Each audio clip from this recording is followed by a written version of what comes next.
আল্লাহ রব্বুল আলামিন কত জায়গায় ভালোবাসার প্রমাণ দিলেন, সুবহানাল্লাহ বলেন। এই জন্য আমরা কি 14 ফেব্রুয়ারি ভালোবাসাকে অর্জন করব নাকি আল্লাহর ভালোবাসাকে অর্জন করব? বলেন। এই যুবকরা কথা বলো, আল্লাহর ভালোবাসা দরকার নাকি 14 ফেব্রুয়ারি ভালোবাসা দরকার? প্রত্যেকটা মুসলমানের সন্তান, যুবক যুবতীদেরকে বলি, যারা তোমরা 14 ফেব্রুয়ারির দিন ওয়েট করতেছ, 14 ফেব্রুয়ারির দিন এক যুবক যুবতী ওই দিনটা গুনাহের কাজ ছাড়া আর কিছুই হতে পারে না। এটা কোনো ভালোবাসা দিবস হতে পারে না। ওই যুবককে, ওই যুবতীকে এই কথাগুলা বলার পরেও যে যুবকের দিলের মধ্যে কোনো অনুভূতি আসে না, হাস্যকর মনে করে, তাহলে আমি মনে করি সে কি অসুস্থ, সে প্রতিবন্ধী। কারণ কেন? যে গুনাহ করার পরেও তার দিলের মধ্যে গুনার আসর হয় না, খারাপ কাজ করার পরেও মনে হয় না এটা খারাপ কাজ, তো আমি বলি সে অসুস্থ, আমি বলি সে প্রতিবন্ধী। যদি অসুস্থ প্রতিবন্ধী না হতো এই বিশ্ব ভালোবাসা দিবস নামে এই বেহায়াপনা দিবসটা, তাহলে এটা কিভাবে মুসলমানের সন্তান অর্জন করে নেয়? একটু চিন্তা করো মুসলমানের সন্তানগুলা, যে এই দিনটা তুমি ভালোবাসা নাম দিয়েছ, ওই দিনটা গুনাহ ছাড়া একটা বেগানা নারী একটা বেগানা পুরুষ দুইজন যখন একসাথ হও কত কথা হয়, কত কিছু হয়, তাহলে এই দিনটা তোমার ভালোবাসা দিবস কি হতে পারে? আমি যুবতীদেরকে বলবো, ওই দিন তোমার ভালোবাসা দিবস না, ওই দিন তোমার ইজ্জত হারানোর দিবস হয়। ঠিক কিনা কথা বলো? 14 ভালোবাসা দিবস যেটা বলি, 14 ফেব্রুয়ারি যেটা আমরা বলি, এটাকে আমরা নাম দিছি বিশ্ব ভালোবাসা দিবস। নাউজুবিল্লাহ বলেন। এটা কি বিশ্ব ভালোবাসা দিবস? মুসলমানদের ভালোবাসা প্রতিদিন, মুসলমানদের ভালোবাসা কি প্রতিদিন। মুসলমানদের জন্য কোনো একদিনের জন্য ভালোবাসা আসে না, কোনো মুমিনের জন্য, মুসলমানের জন্য একদিনে ভালোবাসা আসে না। মুমিন মুসলমানদের জন্য তাদের দিলের মধ্যে, তাদের কলবের মধ্যে দৈনিক প্রতিনিয়ত প্রতিদিন তাদের দিলের মধ্যে ভালোবাসা আসে না নাই? বলেন। এই তাদের দিলের মধ্যে, তাদের অন্তরের মধ্যে ভালোবাসা সৃষ্টি করে দেন কে? জোরে বলেন কে? এবার দেখেন, তাহলে আমি বলি, এটা যে আমরা এই ভালোবাসা দিবস দিয়েছি, ভালোবাসা নাম দিয়েছি, আসলে এটা বেহায়াপনা দিবস ছাড়া আর কিছু হতে পারে না। আমার মনে হয় ভালোবাসার নামটা বেহায়াপনা দিবস দিলেও এটার কাফারা আদায় হয় না। আমি মনে করি এটা কুত্তা আর কুতুন্নি দিবস ছাড়া আর কিছু হতে পারে না। নাউজুবিল্লাহ বলেন। কারণ কেন? আমরা যখন রোডে ঘাটে চলাফেরা করি তখন দেখি দে কুকুর, একটা কুকুর আর কুকুরনি এভাবে অফিল্ডিং তারা মিলামিশা করে। তদুরূপ ভাবে আজ এই 14 ফেব্রুয়ারির দিনটাকে উপলক্ষ করে, এই 14 ফেব্রুয়ারির দিন দেখবেন বিভিন্ন পার্কে, বিভিন্ন ঘাটে, বিভিন্ন স্থানে, বিভিন্ন হোস্টেলে, বিভিন্ন পার্কের মধ্যে এরকম ভাবে যুবক যুবতীরা দুইজন করে এভাবে জোড়ায় জোড়ায় তারা প্রেম ভালোবাসা বিনিময় করতেছে। নাউজুবিল্লাহ বলবেন না?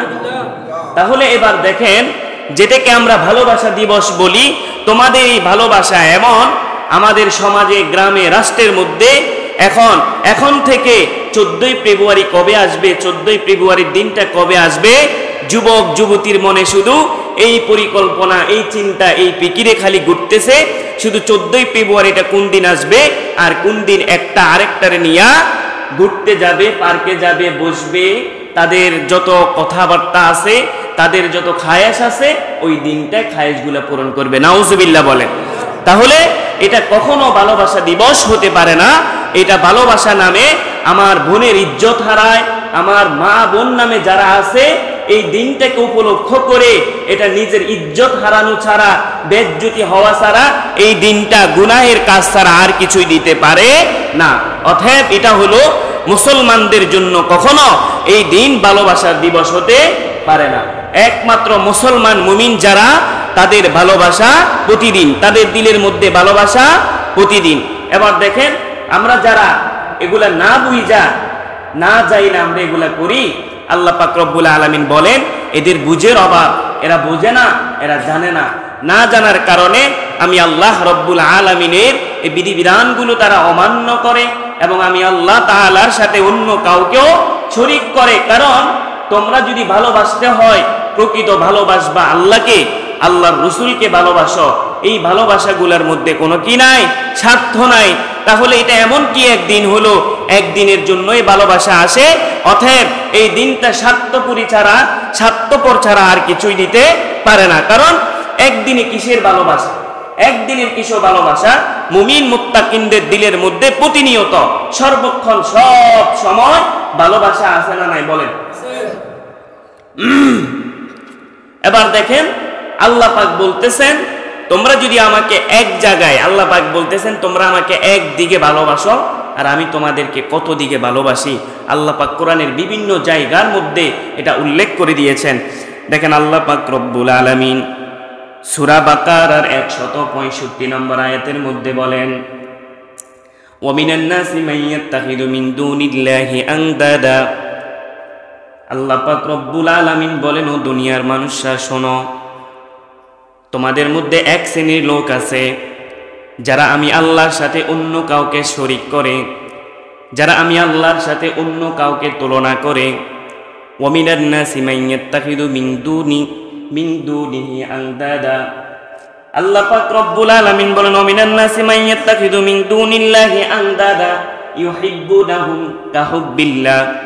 এরপরে বলতেছেন তারা আমি আল্লাহকে যেমন ভাবে ভালোবাসে, আবার দুনিয়াতে আমি আল্লাহর সাথে যাদেরকে শরীক করছে, যাদেরকে আমি আল্লাহর সাথে তুলনা করছে, ওই শ্রেণীর লোকগুলো আমি আল্লাহকে যেমন ভাবে ভালোবাসে তাদেরকেও এমন ভাবে ভালোবাসে। নাউজুবিল্লাহ বলেন। তাহলে এক শ্রেণীর লোক, তারা বোঝে না, তারা জানে না, অথচ আমি আল্লাহর সাথে কাউকে শরীক করলো। আবার আমি আল্লাহকে ইউহিব্বুনাহুম কাহুব্বিল্লাহ, আমি আল্লাহকে যেমন ভাবে ভালোবাসলো, আবার যাদেরকে আল্লাহ বলে স্বীকৃতি দেয়, মুক্তি বানাইয়া আল্লাহ বলে স্বীকৃতি দেয়, আমি আল্লাহকে যেমন ভাবে মহব্বত করার দরকার তেমন ভাবে দুনিয়ার এমন মুক্তি পূজারি করা, এমন ভাবে আমি আল্লাহর সাথে যাদেরকে শরীক করে তাদেরকেও এমন মহব্বত করে। নাউজুবিল্লাহ বলেন। এবার আল্লাহ পাক রব্বুল আলামিন বলতেছেন, ইউহিব্বুনাহুম কাহুব্বিল্লাহ ওয়াল্লাযীনা আমানু আশাদ্দা হুব্বাল লিল্লাহ। এরপরে বলতেছেন এক শ্রেণীর লোক আছে আমি আল্লাহকে সমতুল্য করে, আমি আল্লাহর সাথে সমপরিমাণ করে, আমি আল্লাহকে যেমন ভাবে মহব্বত করে ওই তাদেরকে এমন ভাবে মহব্বত করে। এরপরে বলতেছেন ইউহিব্বুনাহুম কাহুব্বিল্লাহ ওয়াল্লাযীনা আমানু আশাদ্দা হুব্বাল লিল্লাহ। তোমাদের মাঝে ওই শ্রেণীর লোক ছাড়া তোমাদের মাঝে এমন একদল লোক আছে যাদেরকে আমি আল্লাহ রব্বুল আলামিন ঈমানদার বলে স্বীকৃতি দিয়েছি। সুবহানাল্লাহ বলেন। এই জন্য যারা ঈমানদার, আল্লাহ পাক বলেন ওই ঈমানদাররাই আমি আল্লাহ রব্বুল আলামিনকে ভালোবাসে। যারা পৃথিবীর জমিনে মুমিন, ঈমানদার, মুত্তাকিন, তারা আমি আল্লাহ রব্বুল আলামিনকে ভালোবাসে। সুবহানাল্লাহ বলেন। তাহলে এক শ্রেণীর লোক আছে আল্লাহ তাআলার সাথে কাউকে সমপরিমাণ করে, আল্লাহ তাআলার সাথে অন্যকে তুলনা করে, আল্লাহকে যেমন মহব্বত করে আবার যাকে আল্লাহ তাআলার সাথে তুলনা করে তাকে এমনভাবে মহব্বত করে। এই শ্রেণীর লোক ছাড়া আল্লাহ পাকের একদল লোক আছে যাদেরকে ঈমানদার ও মুমিন বলে ঘোষণা করেছেন। আল্লাহ পাক বলেন তারা আমাকে প্রকৃতভাবে মহব্বত করে এবং ভালোবাসে। সুবহানাল্লাহ বলেন। এবার দেখেন আল্লাহ পাক রব্বুল আলামিন অনেক জায়গার মধ্যে বলতেছেন, সূরা বাকারার 195 নম্বর আয়াতের মধ্যে বলতেছেন, লা তুতু বিআইদিকুম ইত্তাখাযু ওয়া আহসিনু ইন্নাল্লাহা ইউহিব্বুল মুহসিনিন। আল্লাহ পাক রব্বুল আলামিন বলতেছেন দেখো তোমরা আমি আল্লাহকে এক জায়গায় ভালোবাসো আর আমি আল্লাহ রব্বুল আলামিন তোমাদেরকে কত জায়গায় ভালোবাসি। আল্লাহ পাক রব্বুল আলামিন বলতেছেন যারা আমি আল্লাহ রব্বুল আলামিনকে ভালোবাসবে, আমি আল্লাহ রব্বুল আলামিনকে মহব্বত করবে, কিসের মাধ্যমে? নেক আমলের মাধ্যমে। ও আহসিনু, নেক আমলের মাধ্যমে। ইন্নাল্লাহা লা ইউহিব্বুল মুহসিনিন, আমি আল্লাহ রব্বুল আলামিনও তাদেরকে ভালোবাসি। সুবহানাল্লাহ বলেন। তাহলে প্রথমে বললেন ঈমানদার যারা তারা আমি আল্লাহকে কি করে? মহব্বত করে। আর অন্যদিকে বললেন যারা আমি আল্লাহর নেক আমল করে, ইবাদত করে, ইন্নাল্লাহা লা ইউহিব্বুল মুহসিনিন, আমি আল্লাহ রব্বুল আলামিন তাদেরকে মহব্বত করি, ভালোবাসি। সুবহানাল্লাহ বলেন। তাহলে বলছেন এক জায়গায় আপনারা শুধু আল্লাহকে এক জায়গায় ভালোবাসেন আর আল্লাহ এই প্রথমে তো বলতেছে যারা নেক আমল করে তাদেরকে আমি ভালোবাসি। এরপরে দেখেন বলতেছে আল্লাহ পাক রব্বুল আলামিন সূরা বাকারা 222 নম্বর আয়াতের মধ্যে বলতেছেন, ইন্নাল্লাহা ইউহিব্বুত তাওয়াবিনা ওয়া ইউহিব্বুল মুতাতাহহিরিন। আল্লাহ পাক রব্বুল আলামিন সূরা বাকারার 122 নম্বর আয়াতের মধ্যে বলতেছেন, ইন্নাল্লাহা ইউহিব্বুত তাওয়াবিনা। আল্লাহ পাক রব্বুল আলামিন বলেন যে বান্দা বান্দিগুলা আমি আল্লাহ রব্বুল আলামিনের প্রকৃতভাবে তওবা করে, তওবা আমি আল্লাহ রব্বুল আলামিন তাদেরকেও ভালোবাসি, মহব্বত করি। সুবহানাল্লাহ বলেন। এবার দেখতেন দুনিয়ার মানুষগুলা বলে আমরা তো গুনাহ করি না, গুনাহ করলে না তওবা করতাম, আমার দ্বারা তো গুনাহ হয় না, কেন আমি তওবা করব? অথচ রাসূলের হাদিসের মধ্যে এক বর্ণনায় পাওয়া যায় আল্লাহ রাসূল সাল্লাল্লাহু আলাইহি সাল্লাম সাহাবীদেরকে বললেন, আমি রাসূল দৈনিক 70 বারেরও অধিক তওবা করি। সুবহানাল্লাহ। আর এক হাদিসের মধ্যে পাওয়া যায় আল্লাহ রাসূল বলেন, আমি রাসূল দৈনিক 100 বারের অধিক তওবা করি। সুবহানাল্লাহ। তাহলে এটা দ্বারা প্রমাণ, এটা দ্বারা বুঝলাম যেই রাসূলের জীবনে কোনো গুনাহ ছিল না, যেই রাসূল কোনো গুনাহ করতেন না, গুনাহ না করা সত্ত্বেও রাসূল দৈনিক 70 বার তওবা করতেন, রাসূল দৈনিক 100 বার তওবা করতেন।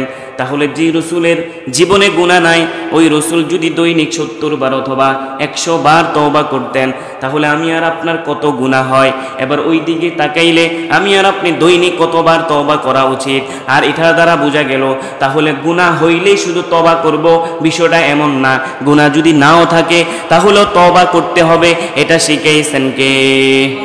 আমার রাসূল। কে শিখাইছেন? এবার দেখেন, তাহলে এটার দ্বারাই সূরা বাকারার 122 নম্বর আয়াতের মধ্যে পাইলাম যারা প্রকৃত বেশি বেশি করে তওবা করে। এরপর আল্লাহ রাসূল সাল্লাল্লাহু আলাইহি সাল্লাম, আল্লাহ পাক রব্বুল আলামিন আরো জানাই দিচ্ছেন, আল্লাহুম্মা ইন্নী আতুবু ইলাই। আল্লাহ রাসূল মাধ্যমে সাল্লাল্লাহু আলাইহি সাল্লাম বলতেছেন, যদি এই দোয়াটাও বেশি বেশি পড়ো, আল্লাহ আমি তওবা করতেছি, আল্লাহ আমি তওবা করতেছি, আল্লাহ আমি তওবা করতেছি, এই কাজ আর করব না, এই গুনাহের কাজ করব না, এটার মধ্যে লিপ্ত হব না, ওইটার মধ্যে লিপ্ত হব না। এভাবে দৈনিক বলো আল্লাহকে, আল্লাহ আমি তওবা করতেছি, আল্লাহ আমি তওবা করতেছি। তো আল্লাহ পাক বলে, আমার বান্দা যখন দুনিয়ার মধ্যে এমনভাবে আমার কাছে কাকুতি মিনতি করে, এইভাবে তওবার কথা বলে, তো আমি আল্লাহ রব্বুল আলামিন আমার ওই বান্দাটাকে আমি ভালোবাসি, মহাব্বত করি। সুবহানাল্লাহ বলেন। ভাই ঘুমাইয়েন না, ঘুমাইয়েন না, ঘুমাইয়েন না, ঘুমাইতে লড়ি সরি বসেন। কি এক আজীব তামাশা। মসজিদ আসলে কেন ঘুম আসে? শয়তানে আপনাদেরকে কি করতেছে? মালিশ করতেছে। কোরআনের কথা চলতেছে, তো প্রকৃত এটা শুনলে তো পরে আমল করবেন, বুঝেন নাই? পরে তো কোরআনের দিকে দাবিত হয়ে যাবেন, আমলের দিকে দাবিত হয়ে যাবেন। এই জন্য শুনতেও দেয় না, ওই মনোযোগ দিয়ে শোনেনও না, মানানো না, তো আপনার পরিবর্তন ঘটবে কিভাবে? বুঝেন নাই কথা? ঘুমাইয়েন না, ঘুমাইয়েন না, ঘুম জেলে একটু লড়াচড়া দিয়ে বসেন। তাহলে এক জায়গায় প্রকাশ করছি আল্লাহকে ভালোবাসি, আর আল্লাহ কত জায়গায় বলতেছে। তাহলে এক নম্বরে বলল যারা নেক আমল করে আমি আল্লাহ রব্বুল আলামিন তাদেরকে ভালোবাসি। দ্বিতীয় নাম্বার বলল যারা বেশি বেশি করে তওবা করে আমি আল্লাহ রব্বুল আলামিন তাদেরকেও ভালোবাসি। ইন্নাল্লাহা ইউহিব্বুত তাওয়াবিনা ওয়া ইউহিব্বুল মুতাতাহহিরিন। আল্লাহ পাক আরো বলতেছেন, আমি আল্লাহকে যে বেশি বেশি করে ভয় করে আমি আল্লাহ রব্বুল আলামিন তাদেরকেও ভালোবাসি। সুবহানাল্লাহ বলেন। ওয়াত্তাকুল্লাহ ইত্তাকুল্লাহ। আল্লাহ পাক রব্বুল আলামিন কোরআনে কারীমে কত জায়গায় বলছেন আমি আল্লাহ রব্বুল আলামিনকে যদি ভয় করো আমি আল্লাহ রব্বুল আলামিন তোমাদের এই ভয়ের কারণে আমি আল্লাহ রব্বুল আলামিন তোমাদেরকে প্রকৃতভাবে মহাব্বত করি, ভালোবাসি। সুবহানাল্লাহ বলেন।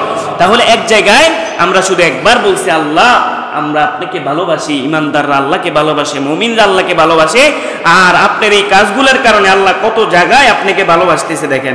এরপর আল্লাহ পাক রব্বুল আলামিন দেখতেছেন, বলেন আল্লাহ পাক রব্বুল আলামিন বলতেছেন, ও ইমানদাররা শোনো, তোমরা যদি আমি আল্লাহ রব্বুল আলামিন দিলের মধ্যে তাকওয়া পয়দা করতে পারো, তাকওয়া অর্জন করতে পারো, আল্লাহ পাক রব্বুল আলামিন সূরা আলে ইমরানের ৭৬ নম্বর আয়াতের মধ্যে বলতেছেন ইন্নাল্লাহা ইউহিব্বুল মুত্তাকিন। আল্লাহ পাক রব্বুল আলামিন ওই আয়াতের মধ্যে বলতেছেন যারা মুমিন, যারা মুত্তাকিন, আল্লাহ পাক রব্বুল আলামিন বলতেছেন মুত্তাকিনদেরকে আমি আল্লাহ রব্বুল আলামিন মহাব্বত করি। সুবহানাল্লাহ বলেন। তাহলে এক জায়গায় পরিচয় দিলেন ইমানদাররা আল্লাহকে ভালোবাসে, আর আল্লাহ বলো ইমানদাররা শোনো, তোমরা আমি আল্লাহকে ভালোবাসার কারণে আমি আল্লাহ রব্বুল আলামিন তোমরা নেক আমল করো, ওই বান্দাগুলাকেও ভালোবাসি। তোমরা তওবা করো আমি আল্লাহ ওই বান্দাগুলাকেও ভালোবাসি। তোমরা খাঁটি দিলে তওবা করো আমি আল্লাহ ওই বান্দাগুলাকেও ভালোবাসি। তোমরা আমি আল্লাহকে ভয় করো আমি আল্লাহ ওই বান্দাগুলাকেও ভালোবাসি। এরপরে বলতেছেন তোমরা প্রকৃতপক্ষে মুত্তাকিন হয়ে গেছো, মুত্তাকিন ইয়াকিন অর্জন করছো, আমি আল্লাহ রব্বুল আলামিন তোমাদেরকে ভালোবাসি। এরপর আল্লাহ রব্বুল আলামিন আরো বলতেছেন, দেখেন আল্লাহ পাক রব্বুল আলামিন সূরা আলে ইমরানের ৪৬ নম্বর আয়াতের মধ্যে বলেন ওয়াল্লাহু ইউহিব্বুস সাবিরিন।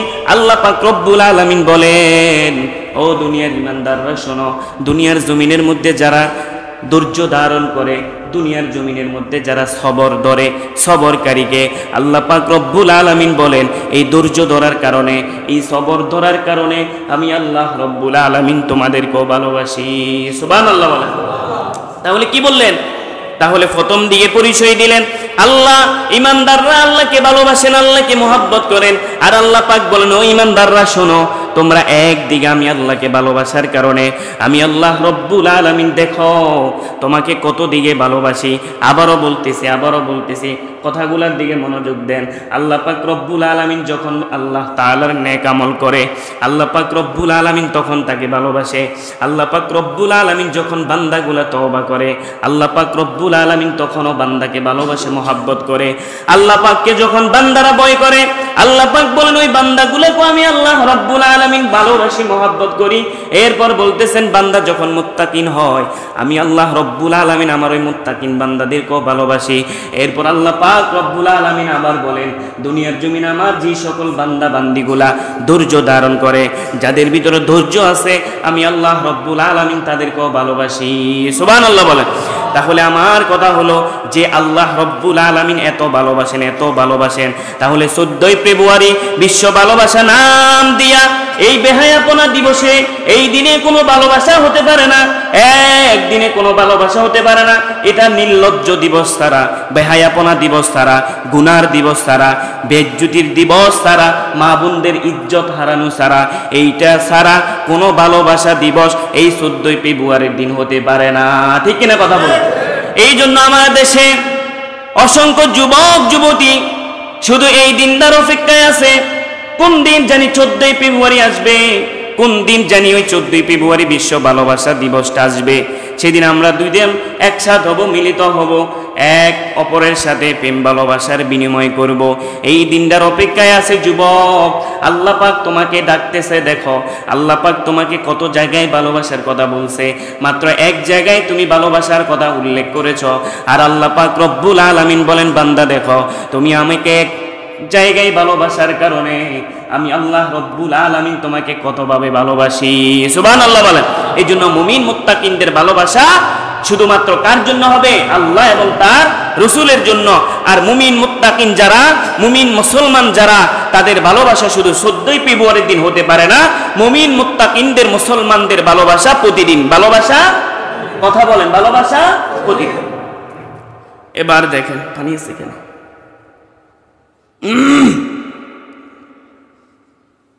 আল্লাহ পাক রব্বুল আলামিন আরো জানাচ্ছেন রাসূলের মাধ্যমে, কোন বান্দা যদি আল্লাহ রব্বুল আলামিনকে ভালোবাসেন, আল্লাহ পাক রব্বুল আলামিন জিবরাইল আলাইহিস সালামকে সুন্দরভাবে বলতেছেন,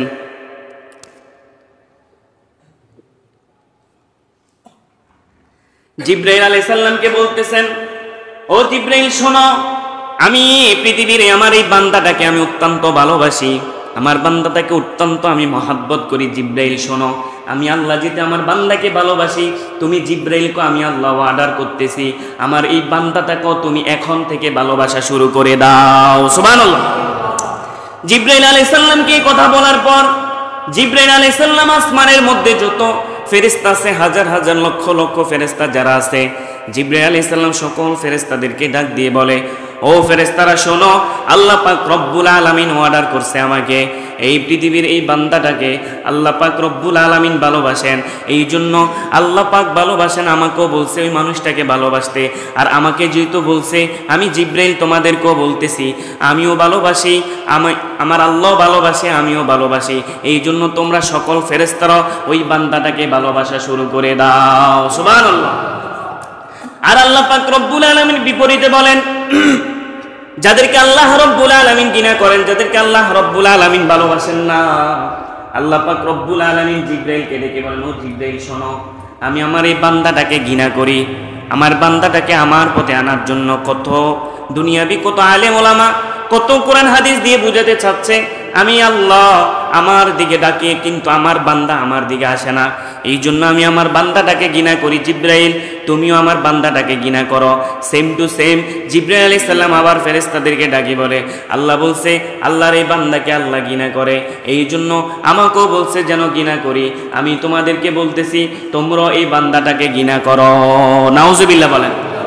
এবার দেখেন আল্লাহ পাক রব্বুল আলামিন কেমন ভাবে ঘৃণা করবে। হযরত আলী রাদিয়াল্লাহু তাআলা আনহু একটা ঘটনা, তখন তিনি আরেকটা সাহাবীর সাথে এরকম দ্বিধাদ্বন্দ্ব ছিল, বেঈমানরা এই সুযোগে তখন ওই সাহাবীকে বলতেছেন, শোনো, তোমাকে আমি 1,00,000 উট দিব, 1,00,000 উট দিব, এর বিনিময়ে তুমি যদি আলীর বিরুদ্ধে কথা বলো। তখন বেঈমানরা দেখবেন যখন মুসলমানে যখন দ্বিধাদ্বন্দ্ব হয়, তখন মুসলমানদের এই দুইজনের মাধ্যমে তৃতীয় ব্যক্তি যে আসে আপনাকে পরামর্শ দিবে, মনে করতে হবে সেই শয়তান। তখন তাদের মাঝখানে এমন দ্বিধাদ্বন্দ্ব লাগাই দিতেছে, বলে তুমি আলীর বিরুদ্ধে রসুলের কাছে কি করো, নালিশ করো। তখন ওই সাহাবী বলল, খবরদার খবরদার, আলী হলো আমার দিনী ভাই, আমাদের দিন সম্পর্কে, আমাদের এই পর্যায়ে এই সম্পর্কে অনেক কথাবার্তা হবে, অনেক কাটাকাটি হবে, অনেক মারামারি হবে, এই জন্য তুমি কেন আমাদের ভিতরে আসবা? খবরদার খবরদার। মুসলমানে তাদের এই বিষয়গুলা নিয়ে অনেক কথাবার্তা কাটাকাটি হবে, এই জন্য তোমরা এখানে সুযোগ নিতে পারবা না। আলী যদি আমার সাথে একটু তক্র বিতর্ক হয়েছে, তুমি যদি মনে করো এই বিরোধিতা করে আলীর সাথে আমি লড়াই করব, না না। ও বেঈমান, শুনে রাখো, আমাদের মাঝে যদি তৃতীয় ব্যক্তি কোনো মুশরিক কাফের আসে, আমি ঘোষণা করে দিলাম, সর্বপ্রথম যাকে আমি তরবারের আঘাত করব, ওই তৃতীয় নম্বর লোকটাকে আমি তরবারের আঘাত করব। আল্লাহু আকবার বলেন। এবার দেখেন তাহলে আল্লাহ রব্বুল আলামিনের যে ভালোবাসা, আল্লাহ রব্বুল আলামিন বলতেছেন, জানো কোনো মানুষ যদি কোনো মানুষের একটা উপকার করে, আল্লাহ পাক বলেন তোমাদের মাঝে যত মানুষ আছে, যত মানুষ দেখতেছ, ওই মানুষগুলা যদি একটা মানুষ যদি অপর একটা ভাইয়ের যদি কোনো উপকার করে, তো আমি আল্লাহ রব্বুল আলামিন ওই মানুষটাকেও ভালোবাসি। সুবহানাল্লাহ বলেন।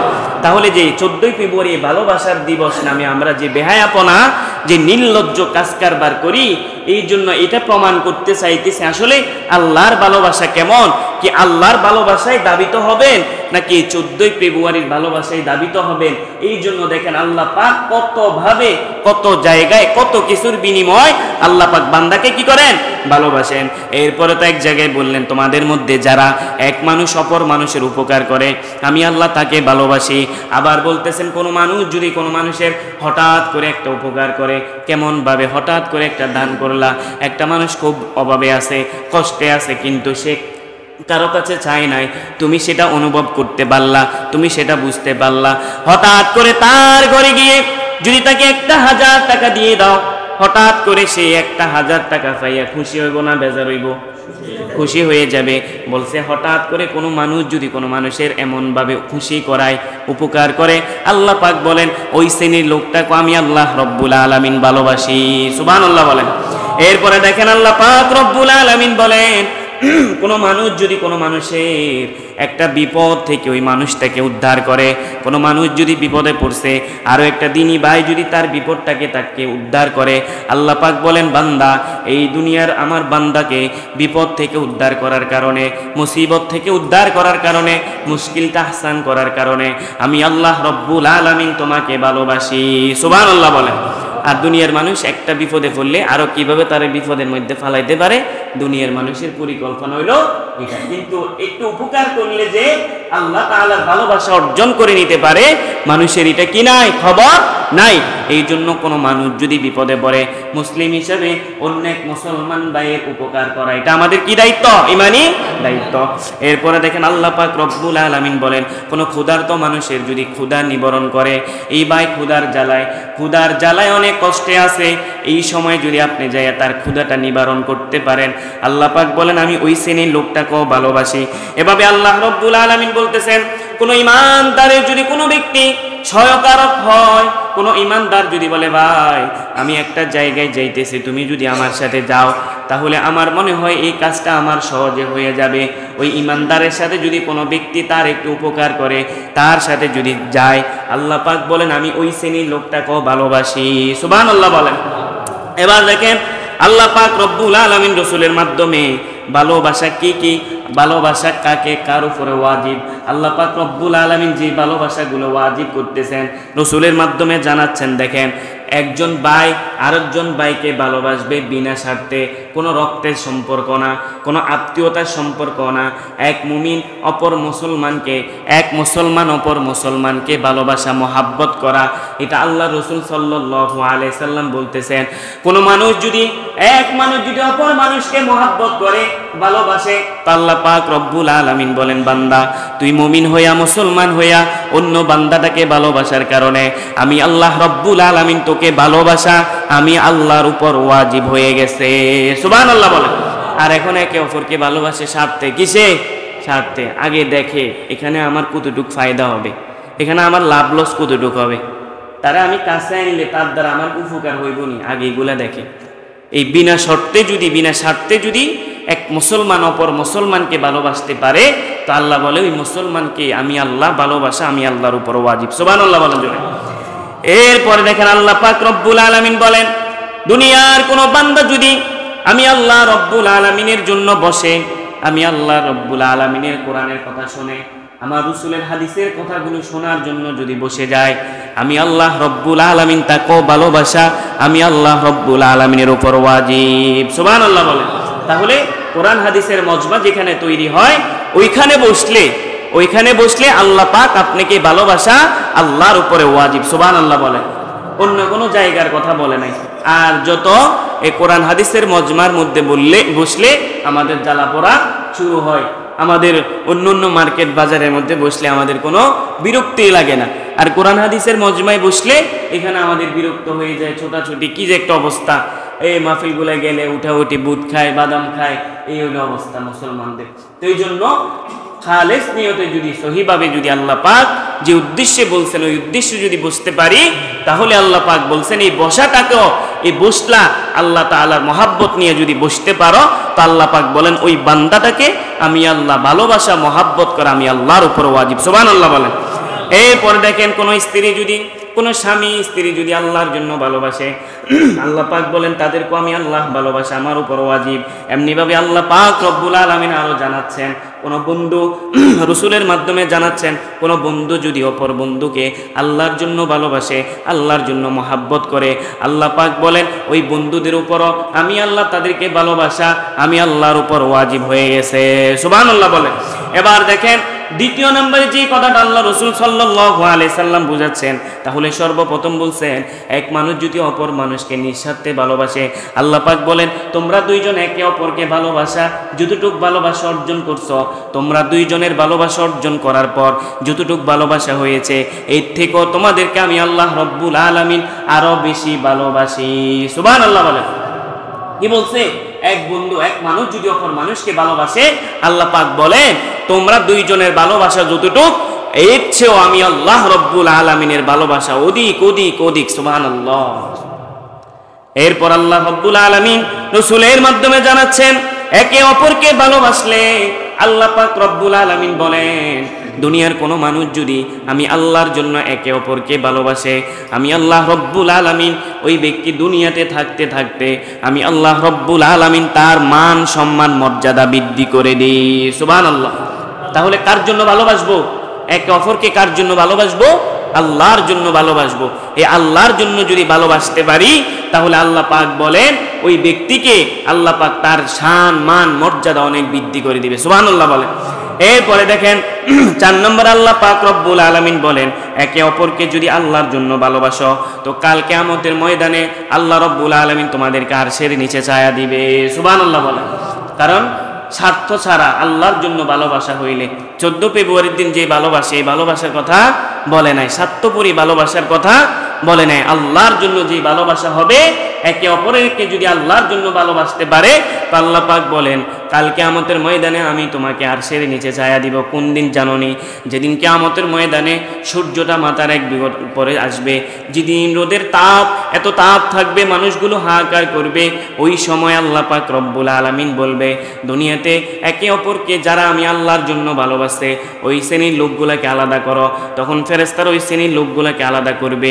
আল্লাহ পাক বলবেন তোমাদের তো এখানে থাকার জায়গা না, আসো তোমরা আমি আল্লাহর আরশের নিচে আসো। সুবহানাল্লাহ বলেন। তাহলে একে অপরকে ভালোবাসবো কিসের জন্য ভাই? আল্লাহর জন্য। কিসের জন্য? 5 নম্বর হলো কোন ইমানের সাথে যদি আমি আল্লাহ রব্বুল আলামিনকে ভালোবাসো, ইমানদার যদি ইমানের সাথে আল্লাহ পাক রব্বুল আলামিনকে বান্দাকে ভালোবাসে, আল্লাহ পাক রব্বুল আলামিন বলেন ওই ব্যক্তিকে আমি আল্লাহ রব্বুল আলামিন তাকে জান্নাত দিয়ে দিব। সুবহানাল্লাহ বলেন। এরপর আল্লাহ রব্বুল আলামিন বলতেছেন, দেখেন এক হাদিসের মধ্যে রাসূলের মাধ্যমে জানাচ্ছেন, আল্লাহ রাসূল সাল্লাল্লাহু আলাইহি সাল্লাম বলেন মান রাহাব্বা লিল্লাহ, আল্লাহ পাক বলেন কোন মানুষ যদি, রাসূল সাল্লাল্লাহু আলাইহি সাল্লাম বলেন কোন মানুষ যদি, এক মানুষ যদি অপর মানুষকে আল্লাহ তাআলার জন্য ভালোবাসে, ও আবগাদা লিল্লাহ, আল্লাহ রাসূল বলেন আবার ওই মানুষটা যদি ওই মানুষকে আবার আল্লাহর জন্য ঘৃণা করে। প্রথমে বললেন এক মানুষ যদি অপর মানুষকে আল্লাহর জন্য ভালোবাসে, এরপরে বলতেছেন ও আবগাদা লিল্লাহ, আমি আল্লাহর জন্য যদি এক মানুষ অপর মানুষকে ঘৃণা করে, ওয়া আতা লিল্লাহ, আমি আল্লাহর জন্য যদি এক মানুষ অপর মানুষকে দান করে, ওমান আ'রাদা লিল্লাহ, আমি আল্লাহর জন্য যদি তাকে নিষেধ করে। এবং আল্লাহ পাক রব্বুল আলামিন বলতে, আল্লাহ রাসূল সাল্লাল্লাহু আলাইহি সাল্লাম বলেন ফাকাদ ইস্তাকমালাল ঈমান, আল্লাহ পাক রব্বুল আলামিন বলেন তখনই প্রকৃত পরিপূর্ণ ঈমানদার হয়ে যাবে। সুবহানাল্লাহ বলেন। তাহলে এখানে কি কথা বলছেন? একে অপরকে যদি আল্লাহর জন্য ভালোবাসে এবং আল্লাহর জন্য যদি ঘৃণা করে এবং আল্লাহর জন্য যদি দান করে এবং আল্লাহর জন্য যদি নিষেধ করে, যখন এই কাজটা তার ভিতরে আসবে তো আল্লাহ পাক বলেন, তখন রাসূলের মাধ্যমে জানাচ্ছেন তখনই তুমি পরিপূর্ণভাবে ঈমানদার হতে পারবে। সুবহানাল্লাহ বলেন। এরপরে দেখেন আল্লাহ রাসূল সাল্লাল্লাহু আলাইহি সাল্লাম বলতেছেন এক মানুষ যদি অপর মানুষকে আল্লাহর জন্য ভালোবাসে তো আল্লাহ পাক বলেন বান্দা শোনো, আমি আল্লাহ রব্বুল আলামিন তোমাকে জান্নাত দিয়ে দিব। সুবহানাল্লাহ বলেন না? তো বলে জান্নাতে যাইতে একদম সহজ। বলছে জান্নাতে যাইতে হইলে আগে কিসের দরকার ভাই? জান্নাতে যেতে হলে আগে ঈমানের দরকার। কিসের দরকার? ঈমানের দরকার। আর ঈমানদার যদি হতে হয় তাহলে দিলের মধ্যে মহাব্বত লাগবে। তাহলে মহাব্বত যদি থাকে তাহলে সে ঈমানদার, আর ঈমানদার যদি হয় তাহলে সে জান্নাতি। সুবহানাল্লাহ বলেন। তাহলে মহাব্বত ভালোবাসা দিলের মধ্যে আগে থাকতে হবে। যদি না হয় নামাজ হবে না, আবার নামাজ যদি না থাকে জান্নাত পাওয়া যাবে না। তো দ্রুপভাবে দিলের মধ্যে মহাব্বত যদি না থাকে, কোনো হিংসুক কোনো অহংকারী কখনো ঈমানদার হতে পারে না। এই জন্য দিলের মধ্যে যখন মহাব্বত আসবে, দিলের মধ্যে যখন ভালোবাসা আসবে, তখনই প্রকৃত ঈমানদার হতে পারবা। আর প্রকৃত ঈমানদারকে আল্লাহ পাক বলতেছেন এক মানুষ যদি অপর মানুষকে ভালোবাসো তাহলে আল্লাহ পাক রব্বুল আলামিন তোমাকে জান্নাত দেওয়া ওয়াজিব। সুবহানাল্লাহ বলেন। এরপরে দেখেন কিয়ামতের ময়দানে আল্লাহ পাক রব্বুল আলামিন এক শ্রেণীর লোককে আল্লাহ রব্বুল আলামিন আর সেই নিচে ছায়া দিবে। কাদেরকে? যারা এক মানুষ অপর মানুষকে আল্লাহর জন্য ভালোবাসে। এরপরে দেখেন আল্লাহ পাক রব্বুল আলামিন আরো বলতেছেন যারা একে অপরকে আল্লাহর জন্য ভালোবাসবে, কাল কিয়ামতের ময়দানে যখন তারা উঠবে তখন তাদের চেহারার মধ্যে নূর ভাসবে। সুবহানাল্লাহ বলেন জোরে।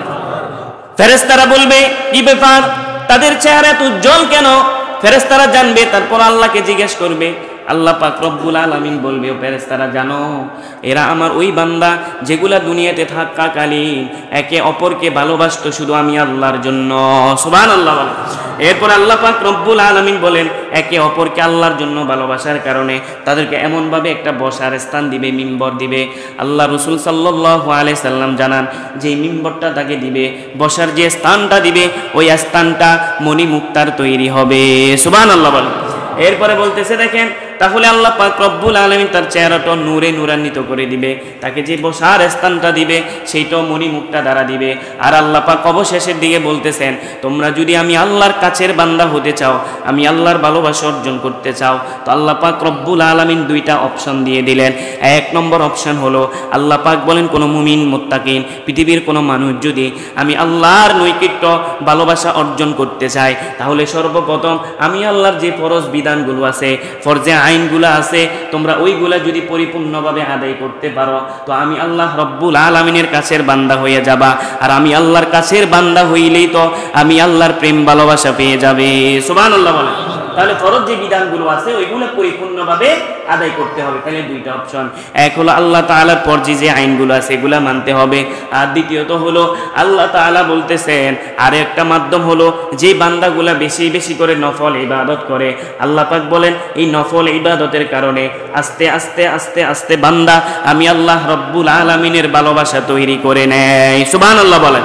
তাহলে এটার দ্বারা বোঝা গেল ভালোবাসা আল্লাহ রব্বুল আলামিন। দেখেন এবারে এক জায়গায় বলছি আল্লাহ ঈমানদাররা আল্লাহকে ভালোবাসে, আর আল্লাহ রব্বুল আলামিন কত জায়গায় ভালোবাসার প্রমাণ দিলেন। সুবহানাল্লাহ বলেন। এই জন্য আমরা কি 14 ফেব্রুয়ারির ভালোবাসাকে অর্জন করব নাকি আল্লাহর ভালোবাসাকে অর্জন করব? বলেন। এই যুবকরা কথা বলো, আল্লাহর ভালোবাসা দরকার নাকি 14 ফেব্রুয়ারি ভালোবাসা দরকার?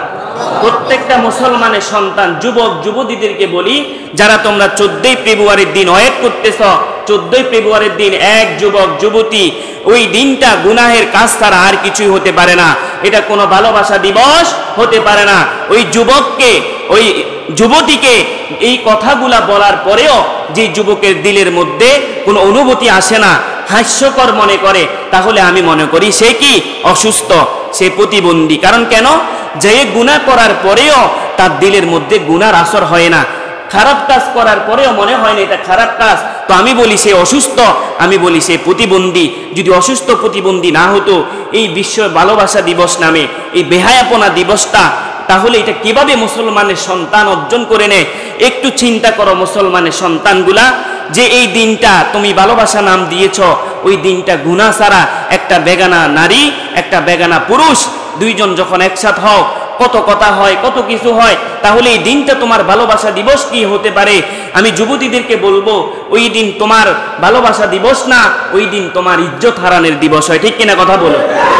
এই জন্য আমি বলি আমাদের ভালোবাসা, এই আমরা মাকে প্রতিদিন ভালোবাসি না, 14 ফেব্রুয়ারির দিন ভালোবাসি, কথা বলেন? কথা বলে না।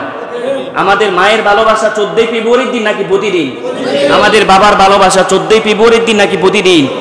আমরা আমাদের ওস্তাদদেরকে ভালোবাসি প্রতিদিন না 14 ফেব্রুয়ারির দিন? আমরা আমার আল্লাহকে ভালোবাসি 14 ফেব্রুয়ারির দিন না প্রতিদিন? আমার রসুলকে ভালোবাসি 14 ফেব্রুয়ারির দিন নাকি প্রতিদিন?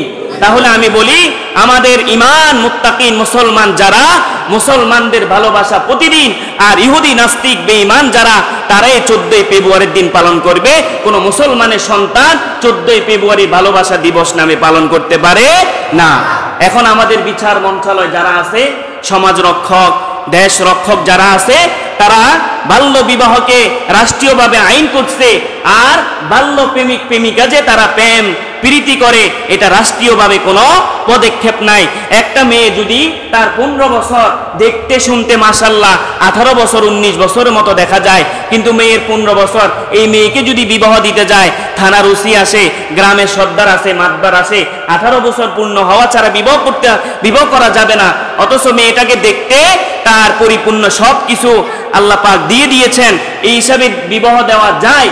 কিন্তু আমাদের বিচারক পতিরা আছে, তাদেরকে বাল্য বিবাহ বলে কত হস্তনয়তন করে, এই কেস দিতেছে, পুলিশ আসতেছে, চেয়ারম্যান আসতেছে, কিন্তু এই যে পার্কে গিয়ে নাবালক ছেলেগুলা, এই যে 15-16 বছর 17 বছরের মেয়ে ছেলেগুলা, এই যে বেহায়াপনা বিশ্ব ভালোবাসা দিবস সম্পর্কে এই যে দুজনের সাথে মিলামিশা, এই যে গুনার যত কাজ আছে এগুলা করে, কিন্তু বাংলাদেশের মধ্যে এই ব্যাপারে কোনো পদক্ষেপ নেওয়া হয় না। এই জন্য আল্লাহ রসুলের জীবনে ছিল বিবাহ ছিল সহজ আর জেনা ছিল কঠিন, আর আমাদের বুদ্ধিজীবীরা বিচারকরা এখন এই সমাজের মধ্যে এই রাষ্ট্রের মধ্যে বিবাহ করে দিছে কঠিন আর জেনা করে দিছে সহজ। বিবাহ করতে গেলে বাল্য বিবাহ বলে ওই যুবকের যদি 17 বছর 16 বছর হয়, ওই বয়সে যদি তার উপযুক্ত সবকিছু হয়ে গেছে, তাহলে এমন হইলে তাকে বিবাহ করায় দাও, গুনাহ থেকে যেন সে বেঁচে যায়। কিন্তু গুনাহ থেকে না বাঁচাইয়া তাকে জেনাটা করার জন্য সহজ করে দিছে। অথচ আল্লাহ পাক যেই জায়গায় বলছেন আয-যানিয়াতু ওয়াজ-যানি ফাজলিদু কুল্লা ওয়াহিদিন মিনহুমা মিয়াতা জালদা, আল্লাহ পাক ওই দিকে বলছে গুনাহ তো থাক, জেনা তো থাক, দূরের কথা, জেনার ধারে কাছে যায়ও না, কিন্তু যুবকদেরকে আজ জেনা সহজ করে দিছে, ঠিক কিনা কথা বলুন? এই জন্য আমাদের এগুলোর দিকে সচেতন যুবক যুবতী যতটুক মাইকের আওয়াজ যায়, 14 ফেব্রুয়ারির দিন কখনো তোমরা মিলন করবা না, কখনো তোমরা এক পুরুষ অপর মেয়ের সাথে দেখা করবা না। এটা গুনাহ, এটা গুনাহ, এটা নির্লজ্জ, এটা বেহায়াপনা ছাড়া কোনো ভালোবাসা দিবস হতে পারে না। এগুলা মনে রাখবা মুসলমানের সন্তানগুলা। অবশেষে এখানে এতটুক পর্যন্ত বললাম। আমাদের সামনে যে মাসটা চলতেছে শাবান মাস, এই শাবান মাসের একটা রজনী আছে যেটাকে আমরা শবে বরাত বলি। এই শবে বরাত এমন এক বরকতময় রাত আসতেছে এই 14 ফেব্রুয়ারির দিনে। এই 14 ফেব্রুয়ারির দিন এটা লাইলাতুন নিসফি মিন শাবান বলতেছে। শাবান মাসের অর্ধ রজনীতেই, এই শাবানের অর্ধ রজনীতেই শবে বরাতের রাতটা আসে। তাহলে 14 তারিখ দিবাগত দিন যখন যাবে শুক্রবার, আগামী শুক্রবার, আজকে শুক্রবার, সামনের যে শুক্রবার আসতেছে এই শুক্রবার দিন শেষ হইয়া রাতেই শবে বরাত শুরু হবে। আর এই দিনটা আমরা অনেক হুজুরদেরকে বলে, হুজুর নফল নামাজ কিভাবে পড়বো, রোজা কিভাবে রাখবো? ভাই, কোরআন ও হাদিসের দলিল দ্বারা প্রমাণিত একটাও নাই যে শবে বরাতকে উদ্দেশ্য করে কোনো রোজা রাখতে হবে। কিন্তু আল্লাহ রসুলের একটা সুন্নত আছে। আল্লাহ রসুল এই মাসের মধ্যে প্রতি মাসেই 3 দিন রোজা রাখতেন। কয় দিন? 3 দিন রোজা রাখতেন। এটাকে আইয়ামে বীজের রোজা বলে। কিসের রোজা বলে? আইয়ামে বীজের রোজা বলে। প্রতি মাসে 13, 14, 15। তাহলে লাইলাতুন নিসফি মিন শাবানও 14 তারিখ পড়ে গেছে। তাহলে আমি 13 তারিখ থেকে যদি শুরু করি, 13, 14, 15, তাহলে আল্লাহর রাসূলের যেভাবে পালন করছে রোজাগুলোও পালন হয়ে গেল এবং কি আমি একটা বরকতময় দিনও পাইলাম। তাহলে এটা আমার আরো বেশি উপকার হলো। কিন্তু এটাকে কেন্দ্র করে একটা কোরআনের আয়াত, একটা হাদিস দেখাইতে পারবেন না যে কি এই শবে বরাত উদ্দেশ্য করে কোন রোজা রাখতে হবে। আপনি যদি রোজা রাখতে হয় তাহলে আইয়ামে বীজ যেই রোজাটা, ওই রোজাটাকে উদ্দেশ্য করে এই মাসের 14, 13, 14, 15 3টা রোজা রাখে দিবেন। ঠিক আছে? এরপরে আর আমাকে কিছু কথা বলছেন যে শবে বরাত উদ্দেশ্যে আপনারা এখানে কিছু হয়তো আয়োজন করেন বা এমন কিছু। তো কি করেন আয়োজন এটা আমি জানি না, তবে এখান থেকে হক কথাগুলো বলে দেওয়া আমাদের কর্তব্য, দায়িত্ব। এক জায়গার মধ্যে পাইবেন না যে শবে বরাতের রাতে কোনো উৎসব করতে হবে, বিরিয়ানি পার্টি করতে হবে, জিলাপি পার্টি করতে হবে না। আরে এইগুলো করে করে আজকে সমাজ ধ্বংস। একদল লোক আছে বিরিয়ানি রান্না নিয়ে ব্যস্ত, জিলাপির অর্ডার নিয়ে ব্যস্ত। আরে মিয়া, তো এই রাতটা আসছে, আল্লাহ পাক বলেন 2 শ্রেণীর মানুষ ছাড়া আমি সবাইকে মাফ করে দিই। সুবহানাল্লাহ বলেন। এক শ্রেণী হলো হিংসুককে আল্লাহ পাক ওই রাতে ক্ষমা করে না, আর মুশরিককে আল্লাহ পাক ওই রাতে ক্ষমা করে না। এই ছাড়া আল্লাহ পাক বলেন আমি বাকি যত মানুষ আছে আমি তাদেরকে ক্ষমা করে দিই। সুবহানাল্লাহ বলেন। তো আজকে ক্ষমার রাত, আপনি গুনাহ করলেন জিন্দেগির মধ্যে, জিন্দেগি ভরপুর গুনাহ করলেন, এই রাতটা আল্লাহ পাক সুযোগ দিয়েছে নিজের মাপ কাটিয়ে নেওয়ার জন্য, আপনি বিরিয়ানি রান্না নিয়ে ব্যস্ত। এই মিয়া, কই পাইলেন বিরিয়ানি রান্নতে হবে, কই পাইলেন জিলাপি দিতে হবে, এগুলো কইরা আপনি ওই রাতটা এভাবে তামাশা কাটাই দিতেছেন। তাহলে আপনি মুসলমান না? এই রাতগুলা, এই বরকতময় রাতগুলা আপনার মাঝে প্রতিদিন আসে না। এই জন্য সকল উলামায়ে কেরামদের একমত, কোরআন হাদিস দ্বারা যদি দলিল দিতে পারো এই উৎসব আছে, তো আমরা এখান থেকে বলবো করো, কোনো সমস্যা নাই। আর যদি যেটা নাই, এটা কেন করবা?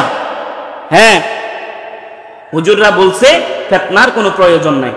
একান্ত যদি এতই করার প্রয়োজন মনে করো, তাহলে বাস এলাকার প্রতিনিধি যারা আছে, মান্যগণ্য লোক যারা আছে, তাদের উপর দায়িত্ব দিয়ে দাও। বাস কিছু মানুষ মিলে ঘরে ঘরে যাও, কিছু কালেকশন করে এটা তোমরা আলাদা তৈরি করো, কোনো সমস্যা নাই। যদি একান্তে এরকম ভাবে জরুরি মনে করো। ঠিক আছে ভাই? কথা বলেন, ঠিক আছে? তাহলে এখানে উৎসবের কোনো ওই রাত না। ওই রাত হলো কিসের রাত?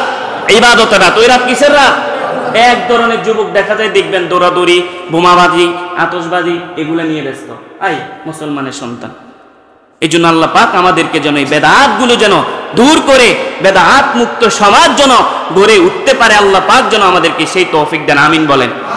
তাহলে এখানে যারা দায়িত্ববান লোক আছে, আপনাদেরকে যদি এই উদ্দেশ্যে কিছু আয়োজন করবে, যদি যায় কিছু কালেকশন করে দিবেন তো ইনশাল্লাহ? দিয়ে দিন ইনশাল্লাহ। আর তবে যেটা আমাদের বলার দায়িত্ব, এটা আমরা বলবো ভাই, কারণ এইখান থেকে হক কথাগুলো বলতে হবে, না হলে আল্লাহর কাছে জবাব দিতে হবে। এটা বুঝবেন। আল্লাহ পাক আমাদেরকে পরিপূর্ণভাবে বুঝার তৌফিক দান করুক। আমিন বলেন।